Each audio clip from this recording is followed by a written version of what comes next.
mootummaan bilisignaa ulaa galaanaa Eertiraa waraanaan fudhachuun filannoo isaa jalqabaa tahee jira. Ulaa galaanaa lolaan fudhachuun ni danda'ama jechuudhaan namoonni baay'een gaafii kaasaa jiru. Akkasuma namoonni baay'eenis yaada ofii ibsataa jiru.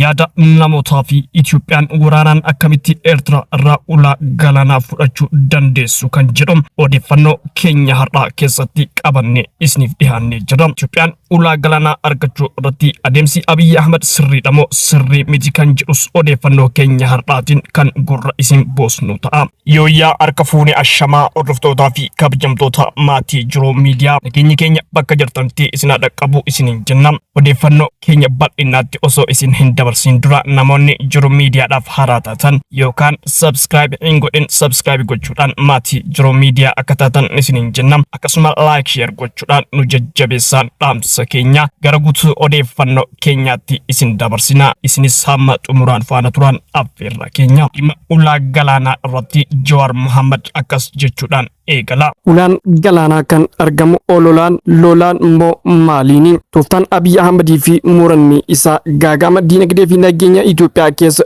jirtu irraa ija gurra uummataa maqsuuf fayyadamaa jiran keessaa tokko olola ulaa galaanaati. Ulaan galaanaa qabachuun dantaa diinagdee fi nageenya biyya kamiitiifiyyuu waan barbaachisaa ta'uu waan wal falmisiisu miti. Gaarummaa biyyoonni hundi garbaa fi galaana waan hin daangeffamne land locked carraa buufata doonii tolfachuu hin qaban. Itoophiyaan biyyoota carraa san dhaban keessaa ishee tokko. Sababni biyyi teenya ulaa galaanaa itti dhabdee wal xaaxaa fi seenaa adeemsa uumama Itoophiyaa ammayyaatiin wal qabata. Itoophiyaan uumamaan garbaa fi galaanaan daangeffamuu baattus buufata doonii mataa ishee qabaachuun wanti dhorku hin jiru. Kanas seeraa fi diinagdeen mirkaneeffachuun danda'ama. Gama seeraatiin waliigalteen addunyaa United National Convention on the Law of the Sea jedhamu biyyoonni galaanaan hin daangeffamne mirga buufata doonii fayyadamuu akka qaban lafa kaaya. Biyyi ollaa daangaa galaana jiru martinuu warra daangaa irra jiraniif tajaajila buufata doonii akka kennu kan dirqama. Raawwiin isaa marii fi waliigaltee irratti hundaaya. Gama diinagdeenis yoo ta'e Itoophiyaan ulaa galaanaa argachuuf atakaroo isii hin barbaachisu. Ollaa kaminuu walloluu dhiisii sheellaqachuu yoo hin qabdu kadhatamuu qabdi malee. Kanaaf ammoo sababa lamatu jira. Sababni isaa jalqaba biyyoota ollaa galaanaan daangeffaman shananiin marfamtee argamti. Shanan kana keessaa sadeeniif Jibuutii, Somaaliyaa fi Eertiraa biyya ollaa buufata doonii isaa fayyadamuu dandeetu Itoophiyaa qofaadha. Nu qofatu maamila isaanii ta'uu danda'a jechuudha. Ollaan lamaan hafan Keeniyaa fi Suudaanis yoo ta'e maamiltoota hedduu hin qaban. Kanaafuu biyyoota kana akkaataa si'aa'innaa fi gatii tajaajila buufata doonii isaa ol dorgomsiifnee keessa filachuu dandeenya. Fakkeenyaaf Ugandaan akkuma Itoophiyaa daangaa ulaa galaanaa hin qabdu. Keeniyaa fi Taanzaaniyaa ol dorgomsiisaa kan gatiif tajaajila irraa wayyaa qabu fayyadamti. Nuti kan biyyoota shananiin marfamne filannoo sana caalaa qabna jechuudha. Sababni inni lammataa immoo Itoophiyaan uummata miiliyoona 130 fi teessuma lafaa hedduu bal'aa waan qabduuf carraa gabaa moomishuu fi bitachuu guddaa qabdi. Meeshaan daldalaaf ala ergattuu fi galchitu yeroo yeroon guddachaa deema. Kun ammoo buufata biyyoota ollaa kana ol dorgomsiifne keessa filannee fayyadamuuf humna guddaa nuuf laata. Yoo barbaanne ammoo daangaa isaanii irratti buufata mataa keenya jaarrachuuf waliigaltee diinagdee bifa garagaraan seenuu dandeenya. Waliigalatti Itoophiyaan buufata dooniitiif jecha ollaa kaminuu walloluun ishee hin barbaachisu. Inumaatu biyyoonni shanan kun kiyya siif wayyaa nurratti walloluu qabu malee. Dhugaan kana ta'e osoo jiru dhimma ulaa galaanaa ajandaa wal dhabdee maaf ta'e sababoota lamatu jira. Tokkoffaan walshakkii seenaa irraa dhaalamedha. Kan lammataa siyaasa waraanaa Abiy Ahmed gaggeessaa jirudha. Seenaa keessatti Itoophiyaan biyyoota ollaa kan akka Somaaliyaa, Eertiraa fi Suudaan waliin seenaa walitti bu'iinsaa fi atakaroo qabdi. Kanarraa ka'uun Itoophiyaan buufataalee doonii isaanii keessattuu waraana irraa buqqisuuf yoo fayyadamte olaantummaa nurratti horachuun nu cunqursiti sodaa jedhu qabu. Haalli fi yeroon Abiyyi dhimma hulaa galaanaa itti kaase diddaa biyyoonni ollaa agarsiisaniif shoora guddaa taphate. Fakkeenyaaf yaaliin hulaa galaanaa Somaalilaand argachuuf godhame waan fashalaa'eef haa ilaallu. Somaalilaand Somaaliyaarra fottottee akka biyya walabaatti beekamtii waan hin qabneef waliigaltee hulaa galaanaa keessattuu kan buufata waraanaa seenuun Somaaliyaa duraatu sababa seenaatiin Itoophiyaa irraa shakkii qabdu dallansiise. Somaalilaandiif beekamtii kennuuf waadaa galuun Itoophiyaa ammoo Somaaliyaa qofa osoo hin taane biyyoota biroo dhimma akkasii hubuus rifaasise. Kanarraa kun biyyoonni dhimmoota biraa irratti walii faallaa dhaabbatan kanneen akka Chaayinaa fi Ameerikaa sagalee tokkoon Itoophiyaa akka balaaleffatan taasise. Lammaffaa dubbiin gosa Somaaliyaa keessatti hedduu cimaa ta'uu osoo beekamu lafa gosa gad burus ta'e fudhachuuf pirezidaantiin gosa Isaaq ta'e walii galame kan jechuun osoo dhiibbaan addunyaatu jiraachuu baatee warri gadaa burus buufata doonii sana irratti ijaaranii itti fayyadamuuf rakkoo cimaa uumama. Maarree dhimma buufata doonii kana irratti maaliif karaa dippiloomaasii fi dinagdee yaaluun mannaa eboo mirmessuu filatame. Abiyyi dhimma kana waan itti yaadee waan itti qophaa'e itti seenee miti.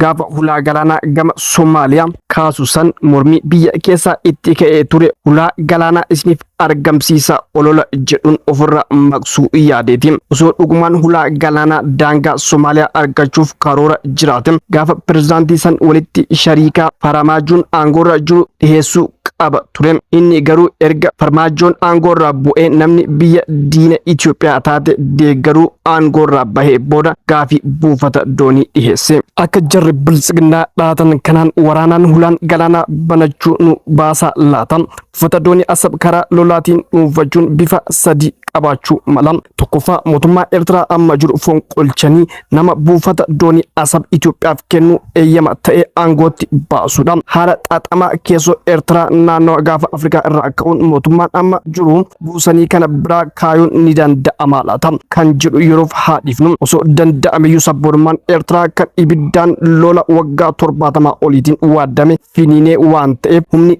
deeggarsa Itoophiyaatiin ganumaan rakkoo fudhatamaa hamaa mudata. Haala akkasii keessatti lafa takkaa Itoophiyaaf heeyyamuu hin danda'u. Yoo heeyyame ammoo fincila keessoon raafama. Hubadhaa akkuma Abiyyi dubbii buufata galaanaa kana kaaseen murnoonnii fi namoonni Eertiraa kan Isaayyaas kuffisuuf qabsaa jiran sagalee ol kaasanii diddaa dhageessisan. Humni sabboonummaa hubachuu namni fedhe yaalii Tigraay waraanaan jilbeeffachiisuuf godhamee fi waan mudate yaadachuu feesisa. Lama Eertiraa humnaan guutummaatti Itoophiyaa jalatti deebisuun kun seera addunyaa cabsuu qofa osoo hin taane sabboonummaa Eertiraa beenzil firfisuun walwaraansa yeroo dheeraaf karaa saaquudha. Sadi lafa naannawa Asab san muratanii fudhachuun kun yeroof ummata ilaalchisuuf fayyadu mala. Atakaroo seera addunyaatu moggaatti yoo dhiifne Asab qofa kutatanii fayyadamuuf bara hedduu waraana tiksaa jiraachuu gaafata. Kasaaraa namaa fi mallaqa lola akkasiitiif bayuu bu'aan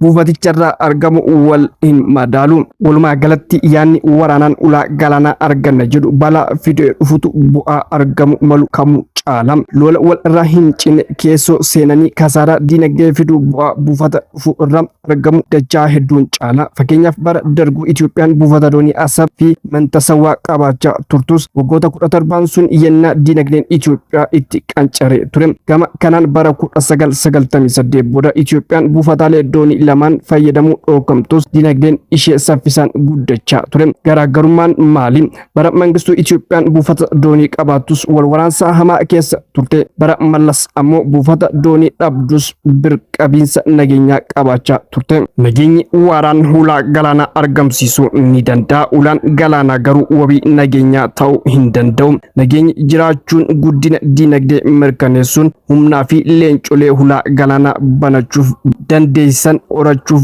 gargaara. Biyyi nageenya hin qabne carraa buufata doonii ishee guutuutti fayyadamte diinagdee ishee guddifachuuf qabdu xinnaadha. Akka fakkeenyaatti biyyoota Somaaliyaa fi Yemen kanneen daangaa galaana dheeraa qabanitu durooma ture. Yemen daangaa galaana diimaa irraa kan galaana Arabaa kan kiiloomeetira 2252 dheeratu qabdi. Somaaliyaanis Afrikaa keessaa daangaa galaana dheeraa tokkoffaa ta'e kan kiiloomeetira 3330 fagaatu qabdi. Garuu ammoo biyyoonni kunniin erga bilisa bahanii kaasee walwaraansa keessoo raafamaa jiran irraa kan ka'e buufata doonii hedduu qabaattus dinagdeen ishee akkuma qancare jira. Dubbiin hulaa galaanaa eegaluun dhimmicha ajandaa jabaa ta'e akka bahuuf mirga Itoophiyaan qabdu ifatti akka irra asaamu taasiseera jedhu warri bilisignaa. Sun dhugaadha. Ajandaan kun garuu faayidaa qofa osoo hin taane miidhaas fideera.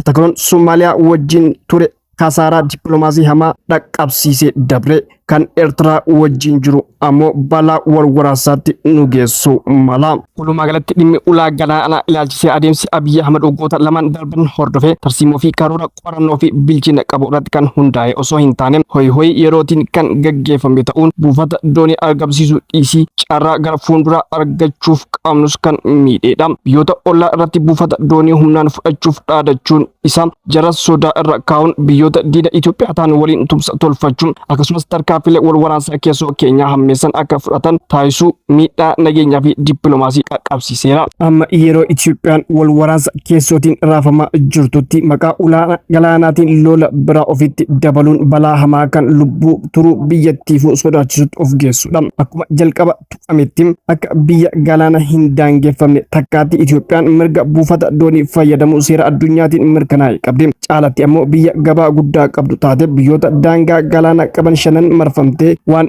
jirtuuf buufataalee doonii isiin gatii rakasaan wal dorgomsiistee fayyadamuu dandeessi. Kanaafuu Itoophiyaan biyyoota ollaa kamuu humna waraanaa ishee kan yeroo ammaa laamshee jiru kanaan dursuuf yaaluu manna hojii dippiloomaasii fi hidhata diinagdee cimsuun shakkii sodaa hir'isanii buufataalee doonii faayidaa waloo guddisan misoomfachuutu wayya. Gaafa nagaa keessoo keenya mirkanaa'e diinagdeen keenya guddachaa gabaa keenya daran bal'ise biyyoonni har'a buufata doonii nuuf laachuuf mataa maran cufti nu godhachuuf hiriira galu. Kanaafuu uummanni keenya ololas ta'e lola maqaa ulaa galaanaatiin yeroo ammaatti gaggeeffamu faayidaa fi dura miidhaan akka caalu beekee dura dhaabbachuu qaba. Jalqaba wal waraansa keessoo keenyaa dhaabuun nageenya deeffachuun bu'uuraalee misoomaa fi hawaasummaa lolaan nu jalaa manca'ee deebisnee erga ijaarranne booda humna gama maraan horannee dhimma ulaa galaanaa mala itti dhoofna jechuudhaan Jawaar Mohammad dubbii isaa goolaba. Egaa hordoftootaa fi kabajamtoota maatii Jiruu Miidiyaa odeeffannoo keenya guyyaadhaa qabannee isiniif dhiyaanne hanganuma. Odeeffannoo keenya biraatiin amma walitti deebinutti nagahaan turaa isiniin jenna. Namoonni Jiruu Miidiyaadhaaf haaraa taatan yookaan subscribe hin godhin subscribe gochuudhaan maatii Jiruu Miidiyaa akka taatan isiniin jenna. Akkasuma like share gochuudhaan nu jajjabeessaan dhaamsa keenya yaadaa fi odeeffannoo yoo qabaatan gara koomentiitiin nu biraan gahaa isiniin jenna. Waan nu wajjin turtaniif galatoomaa ulfaadhaa.